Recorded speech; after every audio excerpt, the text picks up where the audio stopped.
Hey folks, welcome back to the channel. This is Marta's Magical Mystery Class, and this is our 9th video of 12 on drafting your first novel. We've talked about outlining, we've talked about brainstorming, we've been talking in bits and pieces. We need to take a step back here maybe to see that as we've been talking about literary vocabulary, as we've been talking about the elements of fiction, we are actually talking about the drafting process. Because as you think through all of those parts of a novel, some part of your brain is figuring out how to put all those pieces together with regard to the novel you're currently writing, which, by the way, if you have been watching the videos about 2 weeks apart, or if you're subscribing and watching them as they come up, you may be as far as 40,000 words into that novel. That's fantastic. That's about the top end of the length for a novella. So you really are graduating into the big time with 40,000 words. Go, go, go, go, go, go, go. If you're headed for 60,000 to 70,000, you're about 2/3 of the way. So congratulations.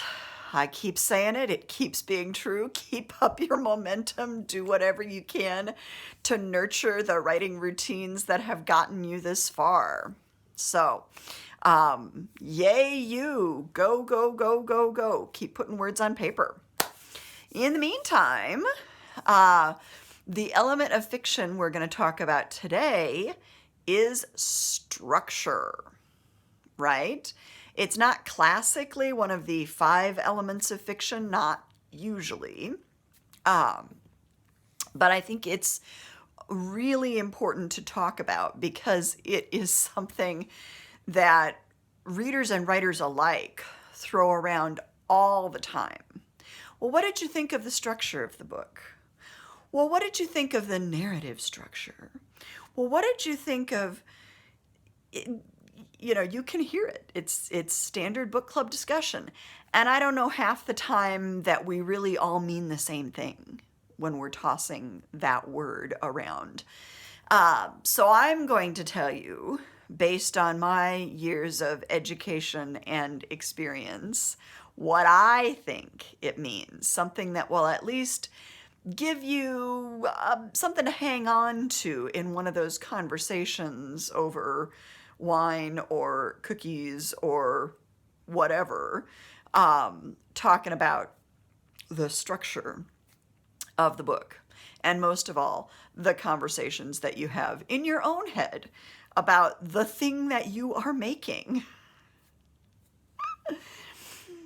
Just as plot can basically be summed up as what happens in the book, structure in its most basic form can be summed up as the order in which those things happen, or maybe the arrangement of the things that happen. I'm going to give you a few other words that I think are rough synonyms of novel structure, narrative structure. The construction of the work, the order, the arrangement, the flow of the work. Okay? I think those are all appropriate words to use when we're talking about why something happens in a book before something else happens. Why 2 things would happen close to each other instead of separated by more distance. Okay?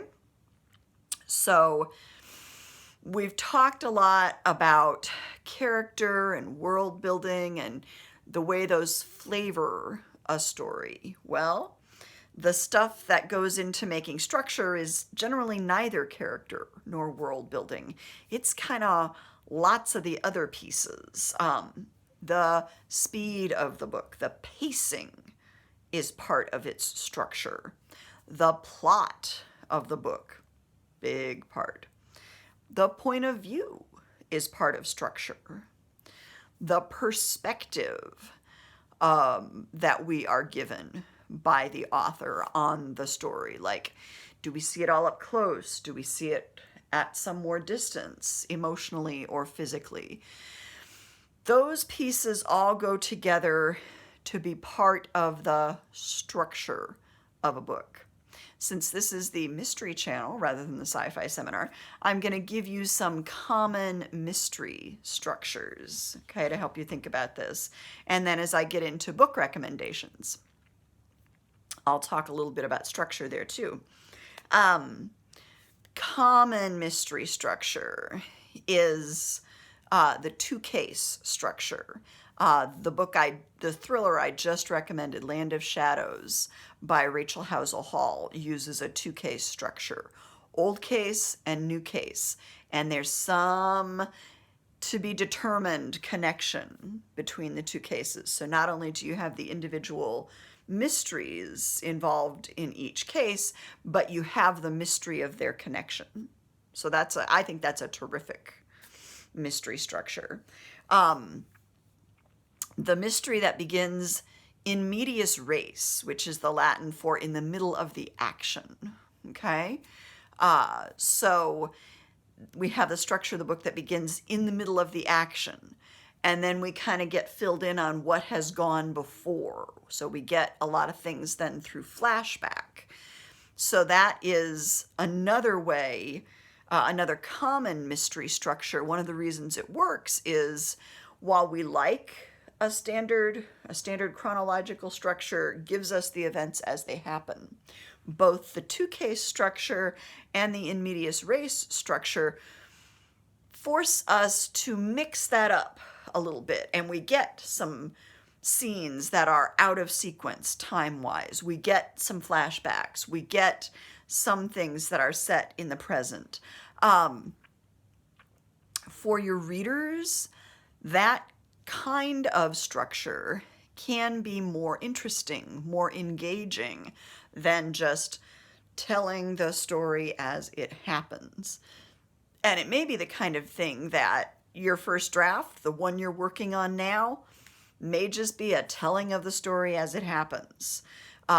Figuring out that you want to shift things around and start in medias res, or maybe you want to move things around and give us two different cases in the past and present, that kind of thing may not happen until you revise your draft. So just be aware that these are all yet, a lot of these things are going to be options for you yet as you move from drafting into editing. So other common mystery structures, we talked about the unreliable narrator. When we talked about voice and tone, after we talked about point of view, the reliability of your narrator can actually help generate the structure of your book. If you have an unreliable narrator who's unstable and falling apart, and that is a mystery structure, that's going to determine, another word for structure would be the shape of the book. Okay, so the book itself is going to have to kind of unravel if the primary voice of the book is unraveling.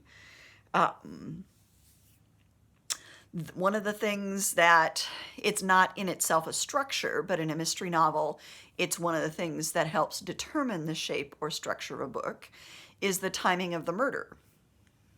Generally, most mystery stories, the murder happens at one of two. Most mystery stories involve a murder, not all.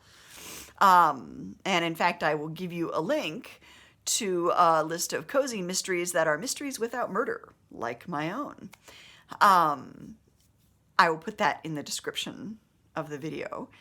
But suffice it to say, most mysteries, when we talk about them, we're really talking about murder mysteries.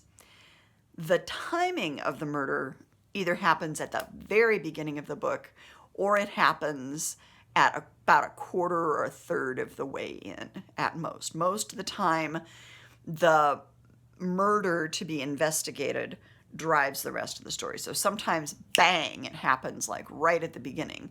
But it's also very typical for us to get a little chance to get acclimated to the setting, to meet some people, and then see the murder at the 25% point. There can be other reasons to delay that, and certainly if you're dealing with an established series, a lot of series authors, once they've established their world building, once they have got you in the rhythm of how things go, will change up that rhythm.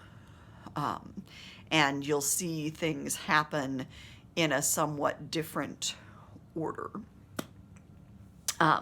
This gets us close to other territory, and I realized as I was looking at this,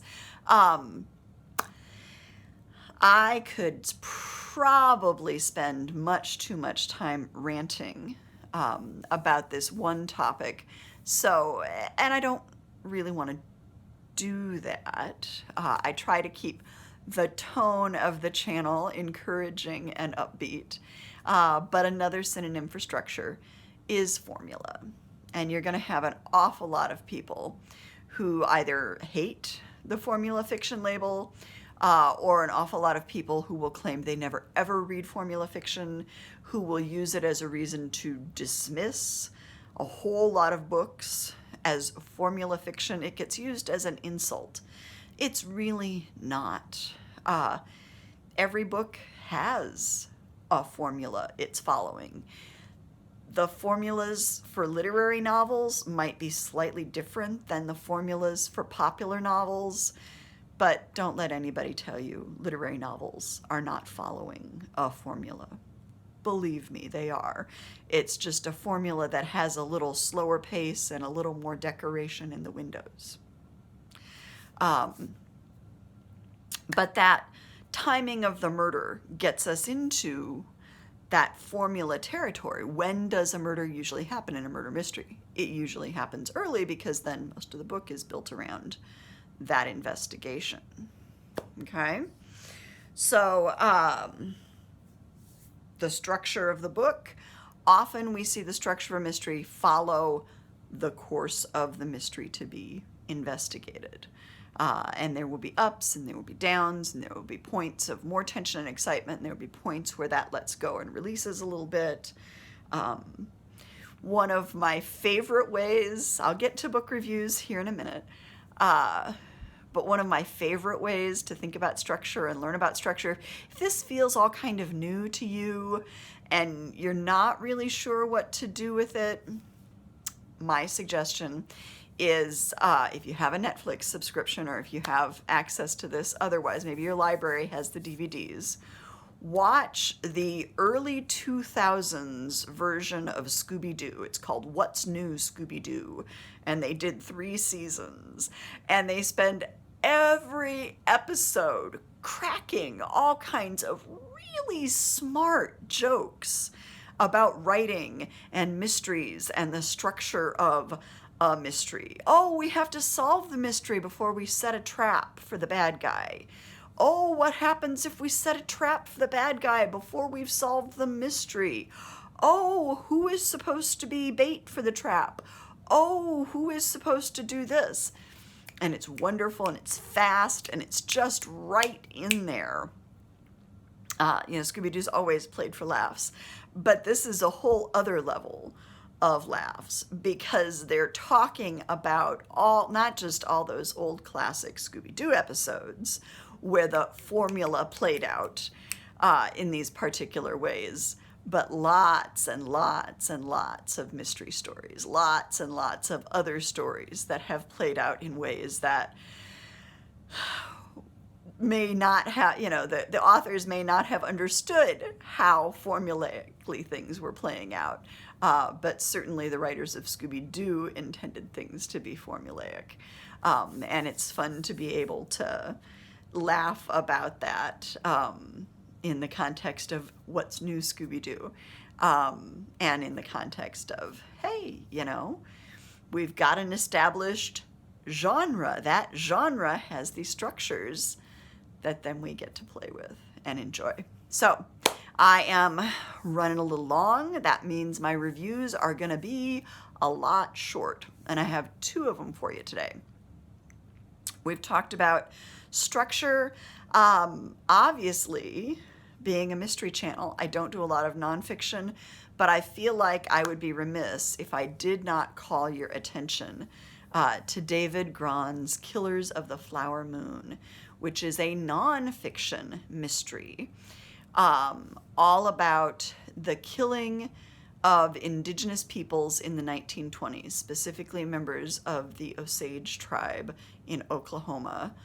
Those killings were for the purpose of obtaining the head rights, the oil rights granted to the tribe because of oil found on their land and sold.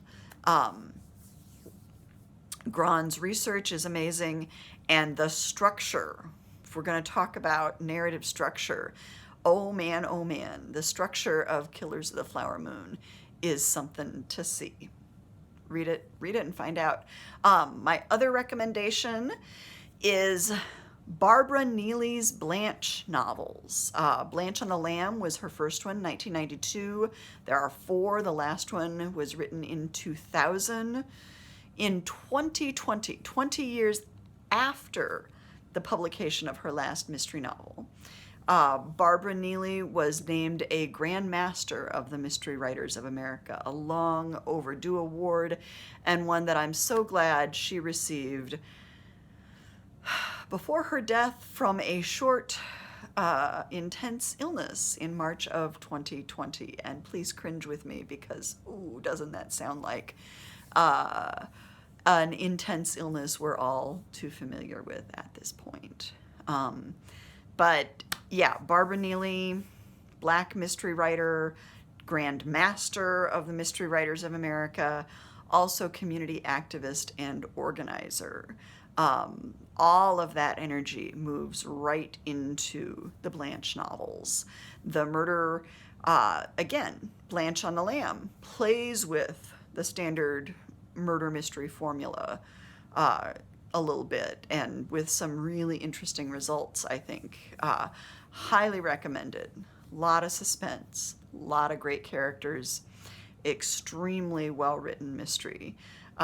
David Grahn's Killers of the Flower Moon, exploration of a journalistic, a real-life mystery that, wow. And read them both. They are fantastic. You will learn a lot from either book. And you'll learn a lot about structure. So please do keep reading, keep writing. Go, go, go, go, go. You're on your way to 45,000 words. I will see you next time. Bye.